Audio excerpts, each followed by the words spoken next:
एक समय की बात है, एक छोटे से गांव में एक लालची सेठ रहता था जिसका नाम हरपाल था। हरपाल सेठ का एक ही सपना था, दुनिया भर का पैसा कमाना। वह हमेशा यह सोचता रहता था कि किस तरह से ज्यादा पैसे कमाए जाएं, भले ही इसके लिए उसे दूसरों को धोखा देना पड़े। सेठ हरपाल का व्यापार बहुत अच्छा था। उसने अपने पुराने धंधे में कई तिकड़म और चालाकियां अपनाई थीं। वह हमेशा अपने ग्राहकों को बेवकूफ़ बनाता और उन्हें अपने व्यापार में ज़्यादा से ज़्यादा पैसा लगाने के लिए मजबूर करता था। वह सोचता था कि जब तक लोग उसे खरीद रहे हैं तब तक वह पैसे कमाता रहेगा। एक दिन गांव में एक नया किसान आया जिसका नाम रामू था। रामू ने गांव में खेती करने का निर्णय लिया था। वह मेहनती था और हमेशा ईमानदारी से काम करता था। रामू ने अपने खेतों में अच्छे तरीके से फसल उगाने का निश्चय किया और धीरे धीरे उसके खेत हरे भरे हो गए। वह अपने खेतों से जो भी फल और सब्जियां उगाता वह उन्हें गांव के बाजार में बेचता। हरपाल सेठ ने रामू के बारे में सुना और उसकी ईमानदारी और मेहनत को देखकर वह जलन महसूस करने लगा।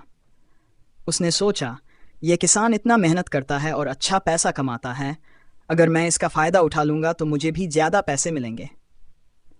सेठ ने रामू को अपने पास बुलाया और बड़े ही मीठे शब्दों में कहा, रामू भैया, तुम बहुत मेहनत करते हो, तुम्हारे पास अच्छा माल आता है, क्यों न तुम अपना माल मुझे बेचो और मैं तुम्हारे लिए अच्छे दाम दिलवाऊंगा। रामू ने सेठ की बात सुनी और सोचा कि शायद सेठ की बात ठीक हो, इसलिए उसने अपना माल बेचने का निर्णय लिया। कुछ समय बाद सेठ ने रामू से बहुत सारा माल लिया और उसे बहुत ही कम कीमत पर खरीद लिया। रामू को लगा कि सेठ ने उसे अच्छे दाम दिए हैं, लेकिन असलियत यह थी कि सेठ ने रामू से सस्ते में माल लिया और फिर उसी माल को ऊंचे दामों पर बेचना शुरू कर दिया। धीरे धीरे सेठ ने रामू से और भी ज्यादा माल खरीदा और अपनी दुकान पर उसे महंगे दामों में बेचना शुरू किया। रामू को जब यह समझ में आया कि सेठ उसे धोखा दे रहा है तो वह बहुत परेशान हुआ। उसने सोचा कि अब क्या करना चाहिए। रामू ने ठान लिया कि वह सेठ की चालाकी को उजागर करेगा। उसने गांव के सभी लोगों को इकट्ठा किया और बताया कि कैसे सेठ ने उसे धोखा दिया और उसके माल को सस्ते महंगे दामों पर बेचा। गांव के लोग सेठ की इस चालाकी को जानकर बहुत गुस्से में आ गए। सभी ने मिलकर सेठ के खिलाफ आवाज उठाई। सेठ की असलियत सामने आई और उसे गांव से बाहर कर दिया गया। अब गांव में रामू की ईमानदारी की सराहना होने लगी। वह सबके बीच एक आदर्श बन और लोग उसकी मदद करने लगे।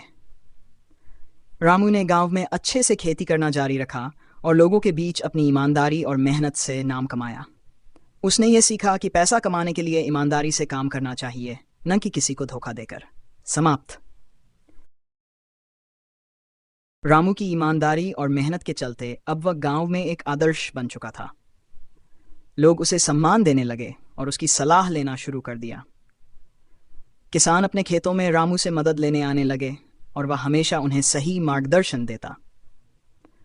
उसकी सलाह से कई किसान अपने खेतों में बेहतर फसलें उगाने में सफल हो गए। वहीं दूसरी ओर सेठ हरपाल की हालत खराब हो गई थी। गांव के लोग उसे नफरत करने लगे थे। वह कहीं भी जाता लोग उससे मुंह मोड़ लेते थे। उसने बहुत कोशिश की कि वह फिर से व्यापार में नाम कमाए, लेकिन अब कोई भी उससे कारोबार करने को तैयार नहीं था। उसकी तिजोरी खाली हो चुकी थी और उसकी सारी चालाकियां बेकार हो गई थीं। वह यह समझ चुका था कि किसी को धोखा देकर जल्दी पैसे कमाने से कभी सफलता नहीं मिलती। एक दिन सेठ ने रामू से मिलने का निर्णय लिया। वह जानता था कि रामू ने हमेशा उसे सही रास्ता दिखाया था और अगर वह अपनी गलतियों को सुधारना चाहता था तो रामू से बेहतर कोई नहीं हो सकता था। सेठ ने गांव के बाहर एक पुराने रास्ते से रामू के पास जाने का सोचा। रामू अपने खेतों में काम कर रहा था जब सेठ उसके पास आया। रामू ने उसे देखा और सिर झुकाकर पूछा, क्या हुआ सेठ, आप यहाँ क्यों आए हैं? सेठ की आंखों में शर्म और पछतावा था। उसने धीमी आवाज में कहा, रामू, मुझे अपनी गलतियों का एहसास हो गया है। मैंने तुम्हें और दूसरों को धोखा दिया है।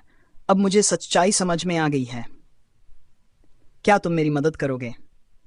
रामू ने उसे गौर से देखा और फिर कहा, तुमने जो किया गलत था, लेकिन अगर तुम सच में अपनी गलतियों को सुधारना चाहते हो तो मैं तुम्हारी मदद कर सकता हूं। सेठ ने अपनी आंखों में आंसू भरकर कहा, मैंने जो भी किया सिर्फ पैसे के लिए किया, लेकिन अब मुझे समझ में आ गया है कि पैसा तभी खुशी लाता है जब वह सही तरीके से कमाया जाए। मैं अपनी गलतियां सुधारने के लिए तैयार हूं। रामू ने सेठ को समझाया। सबसे पहली बात तो यह है कि हमें दूसरों की मदद करनी चाहिए। यदि हम दूसरों के साथ ईमानदारी से काम करेंगे तो हम सफल हो सकते हैं। तुम्हें अब खुद को बदलने की जरूरत है। सेठ ने अपनी सच्चाई स्वीकार की और रामू की सलाह पर अमल करने का निश्चय किया। उसने पहले तो अपने पुराने व्यापार को बंद किया और फिर गांव में आने वाले नए व्यापारियों से मिलने लगा। वह अब अपनी पुरानी चालाकियों से दूर होकर अपने काम में ईमानदारी से लगा रहा। गांव वाले भी सेठ का बदलाव देखकर हैरान रह गए। पहले जो सेठ कभी खुद को सबसे बड़ा समझता था, अब वह गांव के छोटे छोटे व्यापारियों से भी सम्मान से बात करता। धीरे धीरे उसकी साख फिर से बढ़ने लगी। अब लोग उससे बात करने के लिए तैयार थे और उसने अपने काम को ईमानदारी से चलाने की शुरुआत की। रामू और सेठ दोनों एक दूसरे के अच्छे दोस्त बन गए। रामू ने सेठ को खेतों में काम करने की भी सलाह दी ताकि वह मेहनत की सच्ची कीमत समझ सके। सेठ ने रामू के साथ मिलकर कुछ समय खेती भी की और उसे यह एहसास हुआ कि मेहनत और ईमानदारी से किया गया काम ही सबसे मूल्यवान है। अब सेठ और रामू दोनों मिलकर गांव में छोटे व्यापारियों की मदद करते थे। वे उन्हें ईमानदारी से व्यापार करने की सलाह देते और साथ ही यह भी सिखाते कि कैसे दूसरों की मदद करके सफलता पाई जा सकती है। उनके साथ काम करने वाले सभी लोग खुश रहते थे और गांव में नई तरह की समृद्धि आई थी। समय के साथ सेठ और रामू ने अपने कारोबार को ईमानदारी से चलाया और गांव में एक आदर्श उदाहरण पेश किया। लोग कहते थे कि रामू और सेठ की दोस्ती ने यह सिद्ध कर दिया कि यदि कोई सच्चे दिल से काम करता है तो उसे सफलता जरूर मिलती है। गांव अब खुशहाल था और लोग एक दूसरे की मदद करने में विश्वास रखते थे। रामू ने साबित कर दिया था कि ईमानदारी और मेहनत से किसी भी कठिनाई को पार किया जा सकता है। वहीं सेठ हरपाल ने भी ये सीखा कि पैसा हर चीज नहीं है, बल्कि ईमानदारी और सच्चाई ही सबसे बड़ी दौलत है। गांव में रामू और सेठ हरपाल की दोस्ती अब और भी मजबूत हो गई थी। दोनों मिलकर गांव के लोगों की मदद करते और उनकी जिंदगी में सुधार लाने के लिए काम करते। रामू अब एक आदर्श बन चुका था और सेठ हरपाल भी उसकी तरह ईमानदारी से काम करने लगा था। धीरे धीरे सेठ की तिजोरी भी भरने लगी, लेकिन अब उसके पास पैसा सिर्फ अपने लिए नहीं था, बल्कि वह उसका इस्तेमाल दूसरों की भलाई के लिए करता था। एक दिन गांव में एक नया व्यापारी आया। उसका नाम रघु था और वह गांव के सबसे बड़े व्यापारी के तौर पर अपनी पहचान बनाना चाहता था। रघु ने पहले दिन से ही गांव के सभी लोगों से अपनी पहचान बनाने की कोशिश की, लेकिन उसकी चालाकियां और धोखाधड़ी की सोच सबको जल्दी ही समझ में आ गई। उसने गांव के किसानों से महंगे दाम पर बीज खरीदने की कोशिश की और उन्हें आसमान कीमत पर माल बेचना शुरू कर दिया। लोग उसके झांसे में नहीं आए, लेकिन रघु ने फिर भी अपनी बातों से कुछ लोगों को फंसा लिया।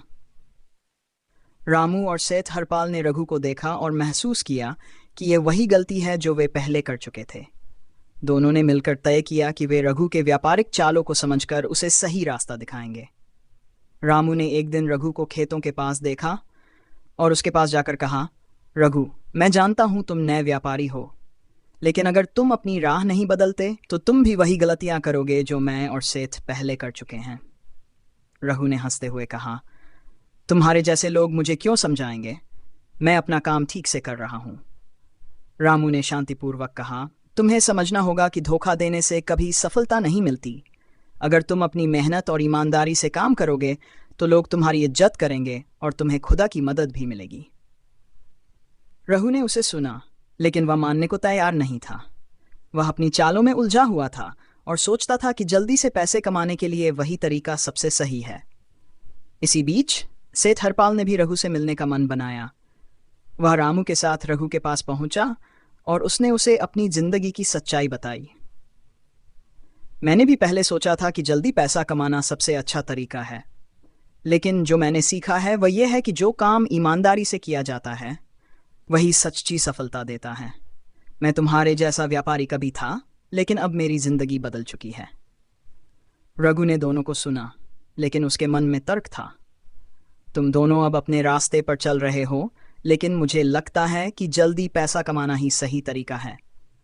रामू और सेठ हरपाल अब रघु से झगड़ा नहीं करना चाहते थे, बल्कि वे उसे समझाना चाहते थे। उन्होंने सोचा कि शायद रघु को वक्त और परिस्थिति के अनुसार समझाने का तरीका सही रहेगा। कुछ दिन बाद गांव में एक बड़ी आफत आई। मौसम खराब हो गया और किसानों की फसलें बर्बाद हो गईं। रघु को अब अपनी व्यापारिक चालें समझ में आने लगीं।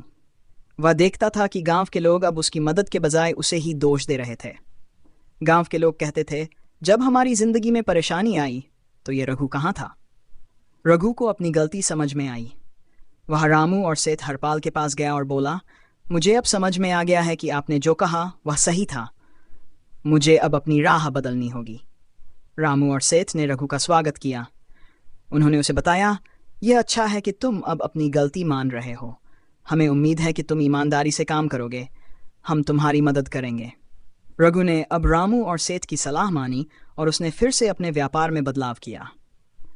उसने अब गांव के किसानों से सस्ते दामों पर बीज खरीदने का वादा किया और उन्हें अच्छे दामों पर बेचा। साथ ही वह गांव के विकास के लिए भी काम करने लगा। कुछ महीनों बाद रघु का व्यापार सफलता की ओर बढ़ने लगा। लोग उसकी ईमानदारी और मेहनत को सराहने लगे। वह अब खुद को एक सम्मानित व्यापारी मानता था और उसके दिल में एक नई सोच पैदा हो चुकी थी। रामू, सेठ हरपाल और रघु अब गांव के 3 सबसे बड़े आदर्श बन चुके थे। वे मिलकर गांव के हर नागरिक की मदद करते और उन्हें अच्छे रास्ते पर चलने की प्रेरणा देते। उनका उदाहरण अब पूरे गांव में फैल चुका था और लोग उनकी इज्जत करते थे। गांव में अब एक नई तरह की समृद्धि और खुशी थी। लोग अब सिर्फ पैसे के पीछे नहीं दौड़ते थे, बल्कि वे समझ गए थे कि ईमानदारी और मेहनत से ही सच्ची सफलता मिलती है। रामू, सेठ और रघु की दोस्ती ने यह सिद्ध कर दिया था कि किसी भी परिस्थिति में सही रास्ते पर चलने से ही जीवन में शांति और समृद्धि मिलती है।